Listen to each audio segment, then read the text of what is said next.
ऋषिकेश में वन विभाग की भूमि पर अतिक्रमण हटाने के दौरान पुलिस और प्रशासन की टीम पर पत्थरबाजी की घटना सामने आई थी। अब पुलिस ने पत्थरबाजों को पहचानने का काम शुरू कर दिया है।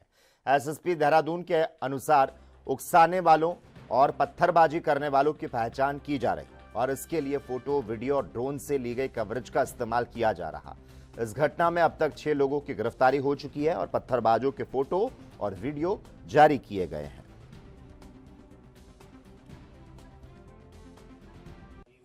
आज आप प्रिकॉशन के तौर पे जैसे कानून ने कहा कि आप खाली कराइए, तो अगला कदम आपका क्या होगा?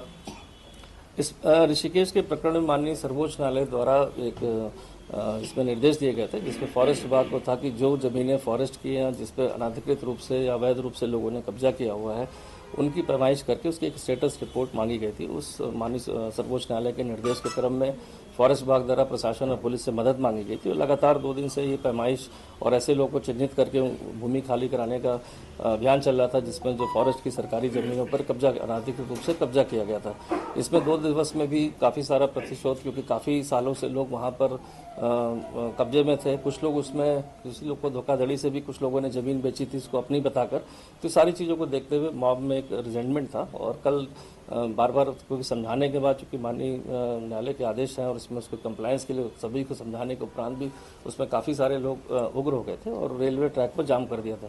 क्योंकि रेलवे एक हमारा एक जो है कनेक्टिविटी के हिसाब से एक संवेदनशील प्रकरण, अगर ट्रेन को इस तरह ब्लॉक किया जाए बिना रीजंस के, तो उस पर भी तब भी आरपीएफ द्वारा, पुलिस द्वारा, प्रशासन द्वारा उनको समझाने का पूरा प्रयास किया गया। काफ़ी समय लगा। जब 5-6 घंटे बाद वो नहीं माने, तो जब पुलिस ने उनको हटाने का प्रयास किया, तो उसमें से जो कुछ लोगों ने अपने निजी हितों के लिए जो वहाँ पर लोगों को उकसाया और उकसाने के बाद पत्थरबाजी करी और इसके साथ देखते हुए पब्लिक भी उसमें शामिल हो गई थी। उसकी समस्त रिकॉर्डिंग जो इंसिडेंट की है, चाहे वो रोड जाम की हो, सभी रिकॉर्डिंग्स का अध्ययन कर लिया गया। उसमें 6 लोग को उसमें रात्रि गिरफ्तार कर लिया गया। उसमें सुबह भी किया गया। जो लोग उसमें डायरेक्टली इन्वॉल्व थे, जो पब्लिक को प्रोवोक। उधर ऋषिकेश में वन विभाग की भूमि के सर्वे के दौरान हुए बवाल पर भारतीय जनता पार्टी के जिला महामंत्री प्रतीक कालिया ने सरकार का पक्ष रखा। उन्होंने बताया, 2 दिन की कार्रवाई के बाद मामला मुख्यमंत्री पुष्कर सिंह धामी के संज्ञान में लाया गया। वन विभाग के अधिकारियों से बातचीत की गई और सर्वे कर रही टीम को वापस बुलाया गया। प्रतीक कालिया ने विपक्षी दलों और कुछ लोगों पर राजनीति करने का आरोप लगाया। उन्होंने पीड़ितों को आश्वासन दिया कि सरकार उनके साथ है और 5 जनवरी को सुप्रीम कोर्ट में सरकार उनका पक्ष मजबूती से रखेगी।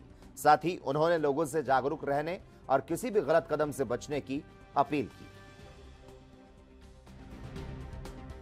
देखिए, सरकार का पक्ष बहुत क्लियर है। हम लोग 26 तारीख को, जब ये सर्वे की वन विभाग की कार्रवाई चल रही थी और उसको 2 दिन हो गए थे और लोगों में कहीं ना कहीं एक आक्रोश था, लोगों में एक असमंजस की स्थिति थी, तो हम लोग माननीय मुख्यमंत्री जी से मिलने गए स्थानीय लोगों के साथ, जिनकी ये समस्या थी। वहां पे पूरा विषय रखा गया। माननीय मुख्यमंत्री जी द्वारा इस पूरे विषय का संज्ञान लिया गया। जिन्हें हॉफ कहते हैं, पीसीसीएफ जो फॉरेस्ट डिपार्टमेंट के होते हैं, उनसे बात करी गई।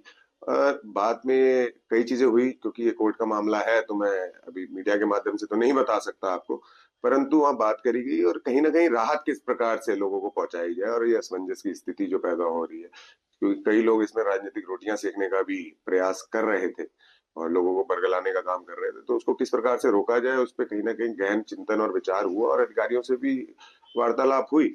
और अगले दिन जब टीम पहुंची और कहीं ना कहीं रेलवे फाटक पे रेलवे की पटरी को जाम करने का, स्थानीय लोग वहां बैठे जाम करने के लिए, और स्थानीय लोग क्योंकि परेशान थे तो उनको लगा कि शायद ये सही है, तो उनको समझाने के लिए मैं भी मौके पे पहुंचा और करीब काफी देर तक हम लोगों ने प्रयास किया और हमने अधिकारियों से भी बातचीत करी और लोगों की जो मांग थी कि तत्काल प्रभाव से वहां से जो सर्वे की टीम है वन विभाग की, वो जानी चाहिए।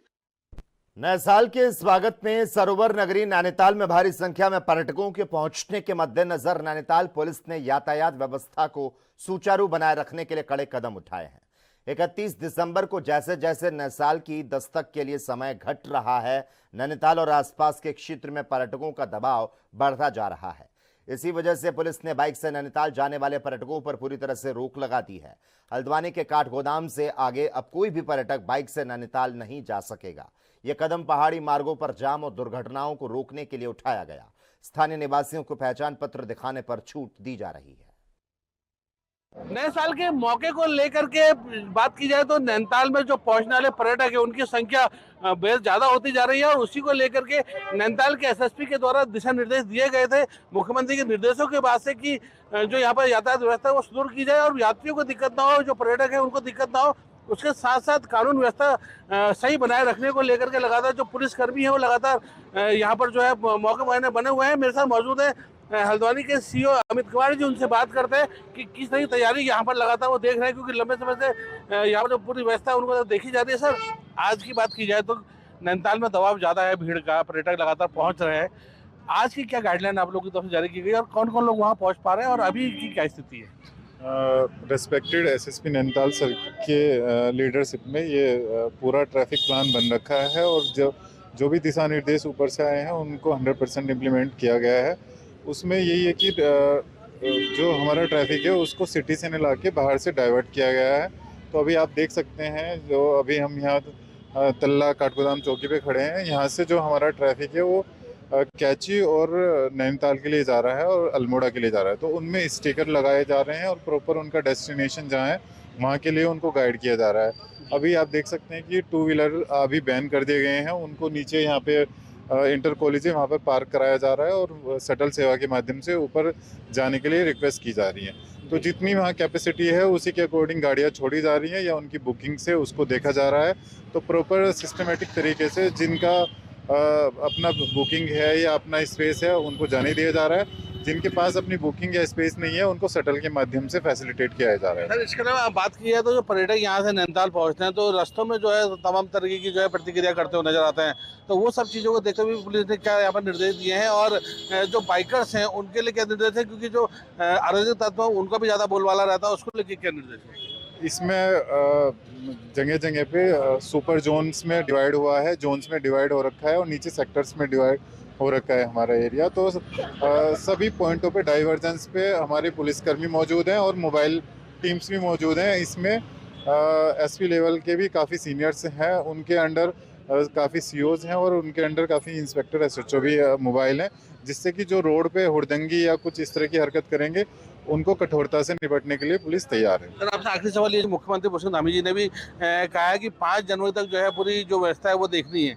आज क्योंकि 31 तारीख है, अभी 5 दिन और का समय है, तो इन 5 दिनों में क्या यहाँ की व्यवस्था रहने वाली, किस तरीके से जो है पुलिस काम करेगी? अगले निर्देशों तक हमारा यही ट्रैफिक प्लान रहेगा। जैसे अगले निर्देश आएंगे उसी के क्रम में चेंज होगा। जब तक अगले निर्देश नहीं आते तो ये व्यवस्था बनी रहेगी। तो साफ तौर से आप देख सकते हैं कि हल्द्वानी के सीओ अमित कुमार जी ने भी साफ कह दिया है कि जो यातायात व्यवस्था है वो पूरी तरीके से सही रखी जाएगी और किसी प्रकार से कोई अराजकता यहाँ पर नहीं बर्दाश्त की जाएगी और जो नियम का पालन है यहाँ सभी को करना होगा और उसी के तहत नैनीताल यहाँ पर लोग पहुँच सकते हैं। फिलहाल बाइकर्स को नहीं जाने दिया जा रहा है और उसका कारण यही बताया जा रहा है कि जो यहाँ की व्यवस्था है यातायात की उसको सही रखने के लिए निर्देश दिए गए और आगे भी किसी प्रकार की अप्रिय घटना ना हो उसको लेकर के लगातार पुलिसकर्मी तैनात नजर आ रहे हैं। Amit Chaudhary, ANB news, Haldwani. और इसी के साथ ही अपने उत्तराखंड में बस इतना ही। देश और दुनिया की तमाम अहम खबरों को देखने के लिए जुड़े रहिए एएनबी न्यूज के साथ।